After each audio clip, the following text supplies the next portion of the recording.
నమస్కారం. తీర్థయాత్ర కార్యక్రమానికి స్వాగతం. దక్షిణ భారతదేశంలోని శ్రీ వైష్ణవ దేవాలయాలలో అగ్రస్థానం వహించిన దివ్యక్షేత్రం శ్రీరంగం.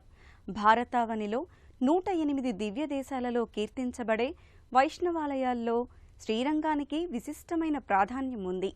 తమిళనాడులో తిరుచి నగరానికి 7 కిలోమీటర్ల దూరంలో కావేరీ నదీమతల్లి తీరాన అలరారుతున్న దివ్యధామమే శ్రీరంగం. సాక్షాత్తు శ్రీ రంగనాథుడు కొలువైన ఈ క్షేత్రం బృహత్తర నిర్మాణాలతో, శిల్ప సోయగాలతో, పౌరాణిక చారిత్రక గాథలకు ఆలవాలంగా సాక్షాత్కరిస్తోంది. అద్వితీయ మహిమాన్విత శ్రీరంగ క్షేత్ర దర్శనం నేటి తీర్థయాత్రలో చేసుకుని తరిద్దాం. ప్రపంచంలోకెల్లా అతిపెద్ద హిందూ దేవాలయం శ్రీరంగం శ్రీ రంగనాథ స్వామి ఆలయం.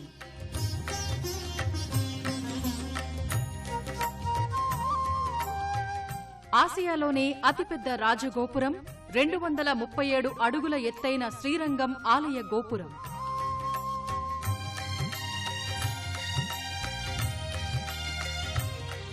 ఏడు ప్రాకారాలు, 21 గోపురాలతో 156 ఎకరాల విస్తీర్ణంలో శ్రీరంగం దేవస్థానం.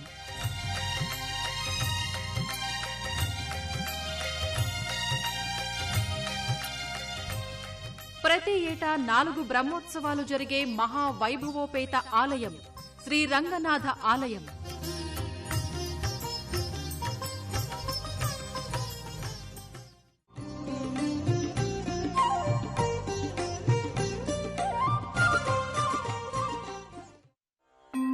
శ్రీరంగం తమిళనాడు రాష్ట్రంలోని తిరుచిరాపల్లిలో ఉన్న ఒక పవిత్రమైన పుణ్యక్షేత్ర స్థలి. కావేరీ నది 2 పాయలుగా చీలితే మధ్య ఏర్పడిన ద్వీపం వంటి భూభాగమే శ్రీరంగం.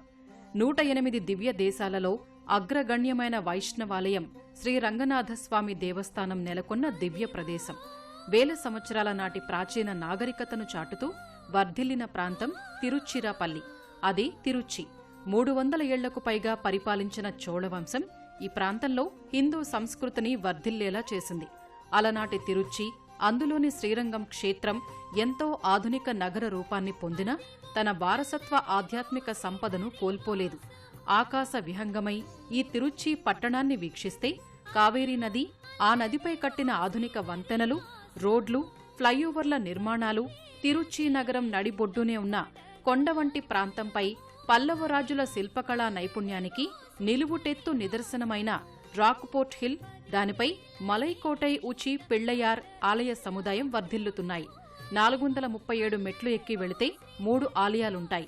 వాటిలో తాయుమనస్వామి పేరుతో శివాలయం, కొండ కింద మణిక వినాయకర్ ఆలయం ఎంతో విశిష్టమైనవి.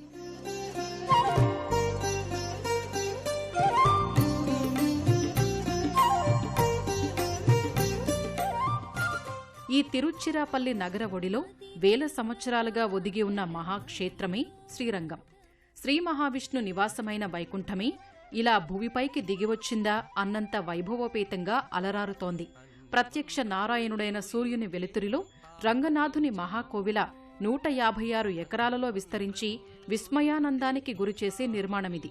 మహారాజగోపురం, దానికి తోడుగా మరో 20 గోపురాలు నలుదిశలా నిలబడ్డాయి.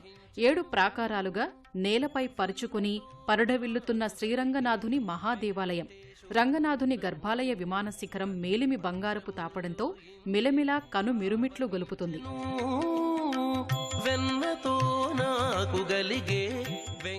ఇదే ఆలయం నిశిరాత్రి వేళల్లో చీకట్లకు చోటివ్వకుండా తళతళా మెరిసిపోతూ నింగిలోని తారలన్నీ ఈ ఆలయ శిఖరాలు అలంకరించుకున్నాయా అన్నంత దివ్యంగా విద్యుత్తు దీపకాంతుల వెలుగు జిలుగుల్లో అపర వైకుంఠంలా వెలుగులీనుతుంది. 7 ప్రాకారాల, 21 గోపురాల, 156 ఎకరాల మహా ఆలయం ప్రపంచపు దివ్యలా వెలుగులీనుతోంది.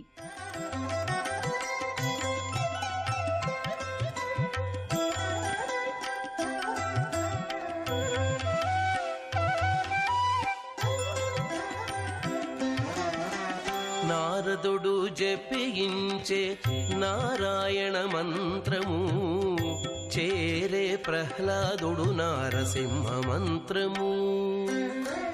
నారదుడు జపించే నారాయణ మంత్రము, చేరే ప్రహ్లాదుడు నారసింహ మంత్రము.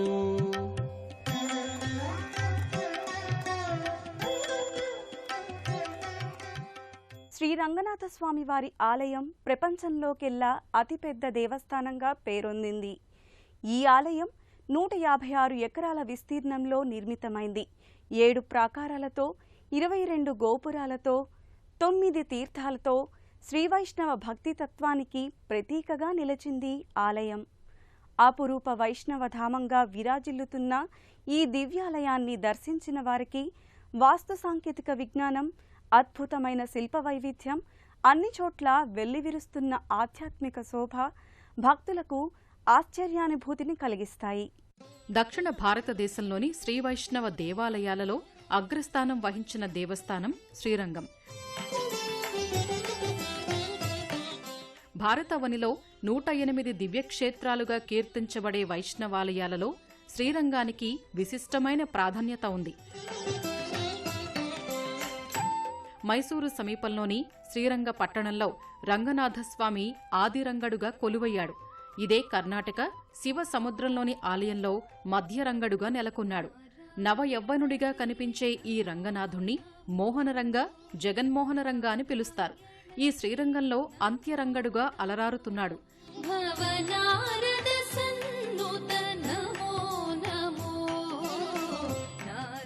తిరుచ్చికి 7 కిలోమీటర్ల దూరంలో శ్రీరంగ ద్వీపానికి ఎగువన కావేరీ నది 2 పాయలుగా చీలి మరలా ద్వీపానికి దిగువన ఒకటిగా కలిసి ప్రవహిస్తోంది. కావేరి, కొల్లడం అనే ఈ 2 పాయల మధ్య రమణీయమైన వృక్ష జల సౌందర్యంతో, బృహత్తర నిర్మాణాలతో, శిల్ప విన్యాస సోయగాలతో, పౌరాణిక చారిత్రక గాథలకు ఆలవాలంగా శ్రీరంగ ఆలయం మనకు సాక్షాత్కరిస్తోంది.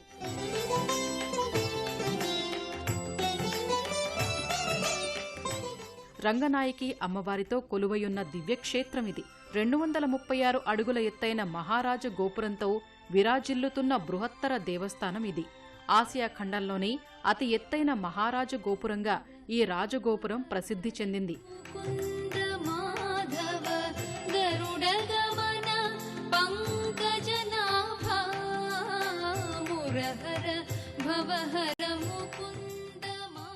శ్రీరంగనాథుణ్ణి దర్శించుకోవడానికి భారతదేశం నలుమూలల నుంచి వేలాదిగా భక్తులు తరలివస్తుంటారు.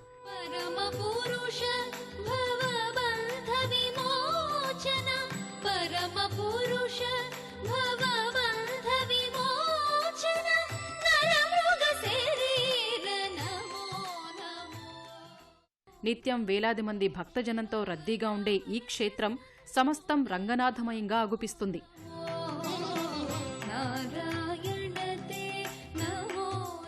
శ్రీరంగంలో ప్రవహించే కావేరీ నదీ తీరం పిండ ప్రదానాలకు, పితృదేవతార్చనలకు పెట్టింది పేరుగా నిలుస్తోంది. ఇక్కడకు వచ్చిన వేలాది మంది భక్తులు పిండ ప్రదానాలు, తర్పణలు వదిలి తమ తమ పితృదేవతల ఆత్మల శాంతికి పూజలు చేస్తారు.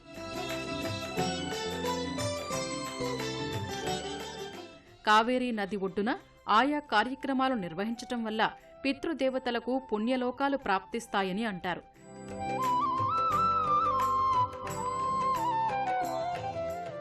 కావేరీ నది ఒడ్డున భక్తులకు ముందుగా విజయ గణపతి ఆలయం కానవస్తుంది. శ్రీ గణనాథ జయ గణనాథ సిద్ధి వినాయక బుద్ధి ప్రదాయక.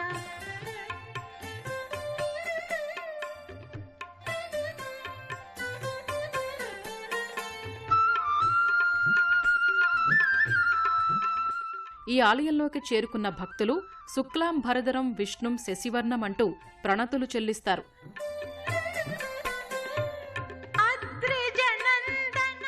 సమస్త విఘ్నాలను హరించే విఘ్ననాయకుని దర్శనం వల్ల శ్రీరంగనాథుని దర్శనం ఎలాంటి ఆటంకాలు లేకుండా జరుగుతుందని భక్తుల విశ్వాసం.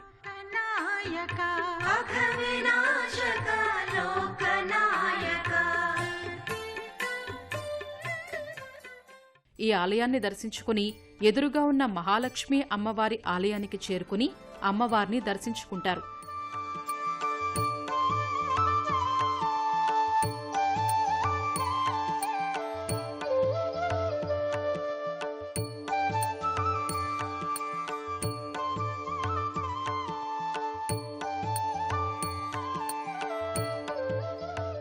ఇదే ప్రాంగణంలో మరోపక్క నవగ్రహ దేవతల దర్శనం కలుగుతుంది.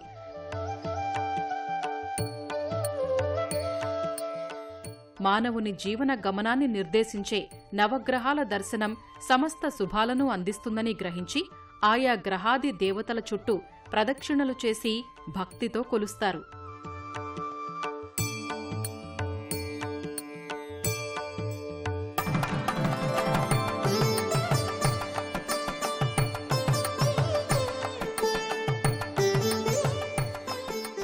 శ్రీరంగం దేవాలయం శతాబ్దాల చరిత్రకు అక్షరసాక్ష్యంగా నిలిచింది. ఎందరో చక్రవర్తులు, మహారాజులు, సేనాధిపతులు, సామంతులు, వ్యాపారులు, భక్తులు తమ స్థాయికి తగినట్లుగా శ్రీరంగ క్షేత్రాన్ని తీర్చిదిద్దారు. శ్రీరంగంలోని శ్రీరంగనాథస్వామి ఆలయం సప్త ప్రాకారయుక్తంగా అందంగా ఆహ్లాదకరంగా దర్శనమిస్తుంది.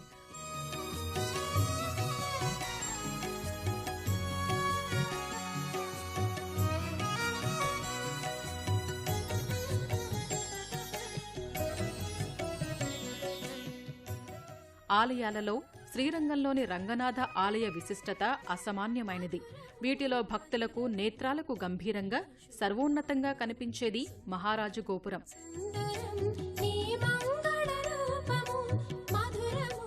దీనిని ఒకప్పుడు ఓడి గోపురం అని పిలిచేవారు. అచ్యుత దేవరాయలు ఈ గోపుర నిర్మాణాన్ని మొదలుపెట్టారు. అయితే ఏ కారణం వల్లో ఇది ఆగిపోయింది. అచ్యుత గోపురం, రాయగోపురం అని కూడా దీనిని పిలుస్తారు. అహోబిళ పీఠాధిపతి అయిన 44వ శ్రీమద్ అళగిరియర్ కుంగర్జియర్ స్వామివారు దీనిని పూర్తి చేశారని చెబుతారు.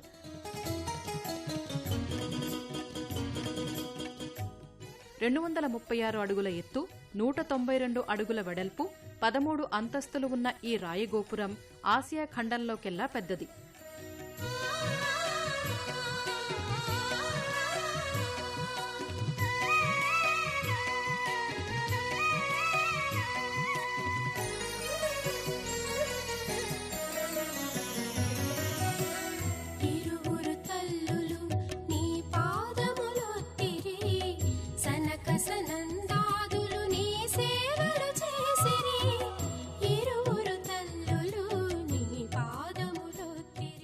మొదటి గోపురం కింద అంతస్తులో భక్తులకు ఆంజనేయస్వామి, గరుత్మంతుల ఆలయం దర్శనమిస్తుంది.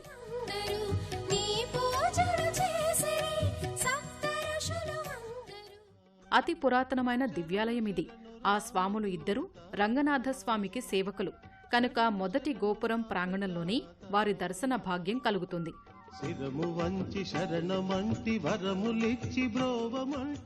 ఇదే ప్రాంగణంలో ఉన్న అభయాంజనేయ స్వామి సన్నిధికి చేరుకుంటారు. భారీ విగ్రహం రూపంలో భక్తులకు స్వామి ఇక్కడ దర్శనమిస్తారు.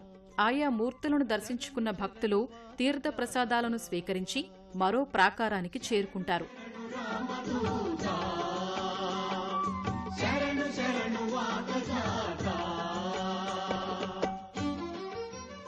శ్రీరంగంలో రంగనాథుడు వేంచేసిన తీరును తెలియచేసే ఒక పౌరాణిక గాథ మనకు వినవస్తోంది.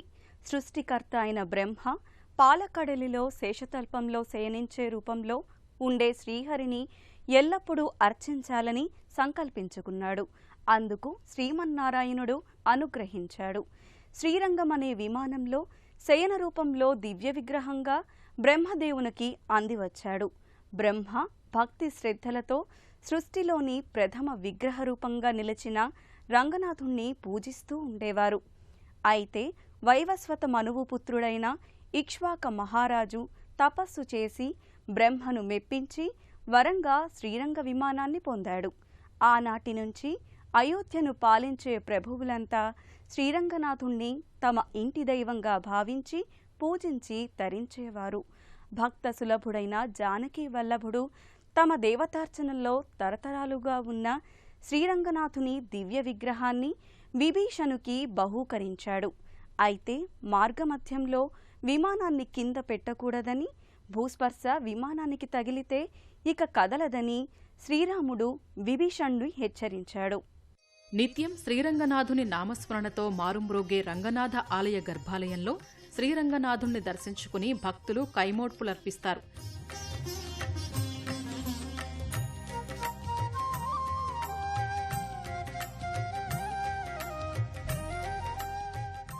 అనంతరం మరో ప్రాంగణంలో ఉన్న రంగవల్లి అమ్మవారిని కూడా దర్శించుకుని భక్తులు తరిస్తారు.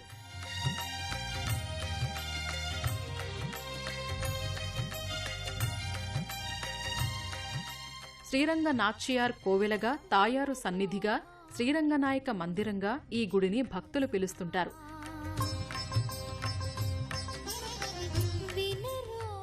ప్రతి శుక్రవారం నాడు హరిప్రియకు వైభవంగా తిరుమంజనం, మనోహరమైన అలంకారం, విశేష పూజలు జరుగుతాయి.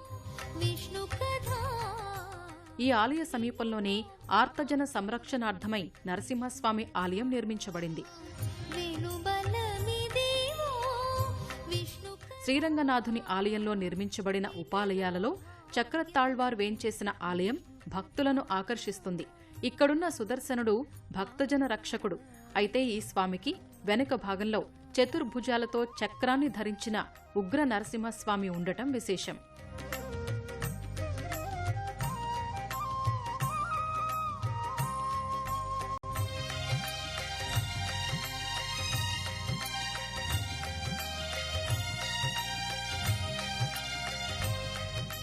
శ్రీరంగనాథుని ఆలయంలో సంవత్సరంలో 4 సార్లు బ్రహ్మోత్సవాలు జరుగుతాయి. ఆ బ్రహ్మోత్సవాలను ఈ దేవస్థానంలో జరిగే ఏ ఉత్సవాలనైనా చూసి తరించేందుకు ప్రపంచం నలుమూలల నుంచి తీర్థయాత్రికులు తరలివస్తారు. ఆ ఉత్సవాలలో జరిగే ప్రతి క్రతువు ఎంతో ఆగమోక్తంగా జరుగుతాయి. అటువంటి వాటిలో మకర మాసంలో జరిగే బ్రహ్మోత్సవాలు విశిష్టమైనవి. శ్రీరంగనాథస్వామికి ప్రతిరోజు రాత్రి సమయంలో జరిగే ప్రాకారోత్సవం అత్యంత నయన మనోహరం. వైష్ణవ ఆగమ సంప్రదాయాన్ని అనుసరించి వేలాది మంది భక్తులు ఈ ఉత్సవంలో పాల్గొంటారు. భజనలు, కీర్తనలతో స్వామివారిని కీర్తిస్తూ ప్రాకారం చుట్టూ స్వామివారిని ఊరేగిస్తారు.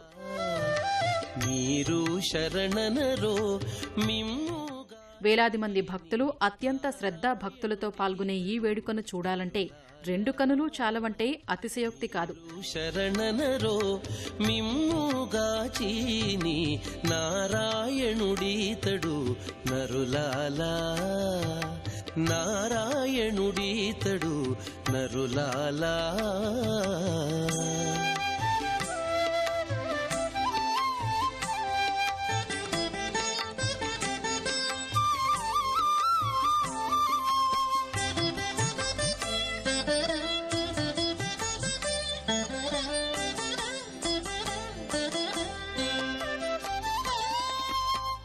తలచిన చోటను తానే ఉన్నాడు, తలచిన చోటను తానే ఉన్నాడు, వలెనను వారి కైవసమెప్పుడు.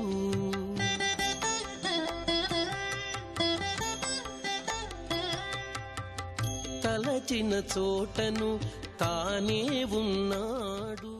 అనునిత్యం జరిగే ప్రాకారోత్సవమే కాదు, ప్రతి ఏటా 4 సార్లు బ్రహ్మోత్సవాలు, ధనుశుద్ధ ఏకాదశికి అధ్యయనోత్సవం, పగల్పత్తు, రాపత్తు ఉత్సవాలు అత్యంత వైభవంగా జరుగుతాయి.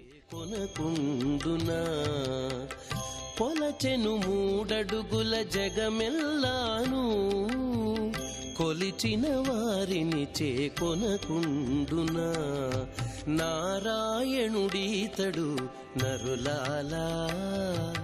మీరు శరణనరో మిమ్ముగాచీని నారాయణుడీతడు నరులాలా, నారాయణుడీతడు నరులాలా.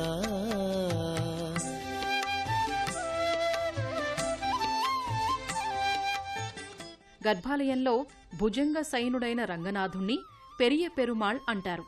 ఈ ఉత్సవాలలో ఊరేగుతూ ప్రతి వేడుకను అందుకునే రంగనాథుణ్ణి నంబెరుమాళ్ అంటారు. మరో ఉత్సవమూర్తిని తిరువరంగ మాళిగయార్ అని అంటారు.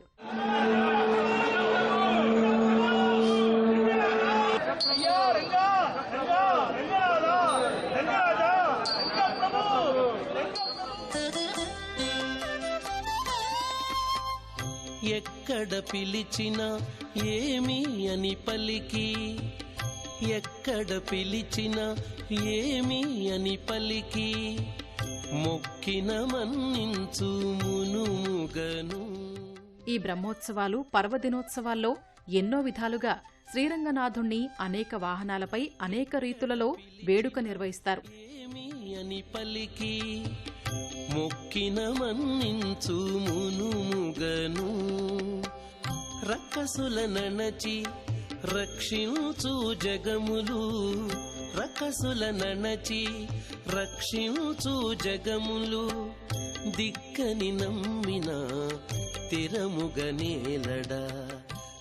అశ్వవాహనంపై స్వామివారిని ఉంచి చేసే ఉత్సవం వర్ణించశక్యం కాదు. దిక్కని నమ్మిన తిరముగా నేలడా నారాయణుడీతడు నరులాలా నారాయణుడీతడు నరులాలా మీరు శరణనరో మిమ్ముగాచీని నారాయణుడీతడు.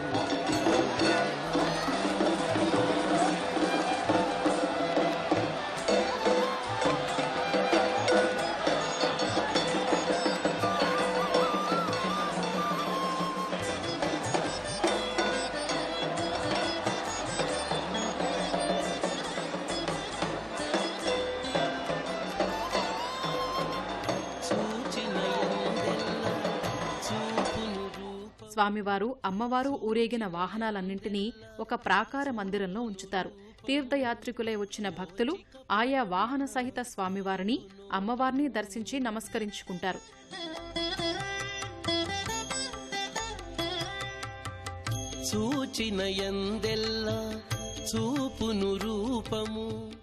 ఆదిమ కాలం నుంచి అందివస్తున్న వైష్ణవ సంబంధిత భావనలకు తొలి సాకార రూపం శ్రీరంగ ఆలయం. శ్రీ రంగనాథ నామస్మరణం సర్వ దుష్కర్షల నివారణం, సకల పుణ్యజనకం. అమేయము అద్వితీయ మహిమాన్వితము అయిన శ్రీరంగ క్షేత్ర దర్శనం మన పూర్వజన్మల సుకృత ఫలం. వెంకటేశుడే ఇతడట చేచేత పూజింప సేవలు గొనడా. శ్రీరంగనాథుని మహిమా విలాసాలు భక్తకోటికి ఆనందామృత రసస్వరూపాలు. శ్రీరంగనాథ నామస్మరణం సకల దుష్కర్మ నివారణం. కావేరీ నదీతీరం, వైకుంఠం రంగమందిరం, వాసుదేవుడు కొలువుదీరిన శ్రీరంగ క్షేత్ర దర్శనం జన్మ జన్మల పుణ్యఫలం. ఆ దేవదేవుని కరుణా కటాక్షాలు అందరి మీద వెల్లివిరియాలని కోరుకుందాం. మరో తీర్థయాత్రలో మరలా కలుసుకుందాం. నమస్కారం.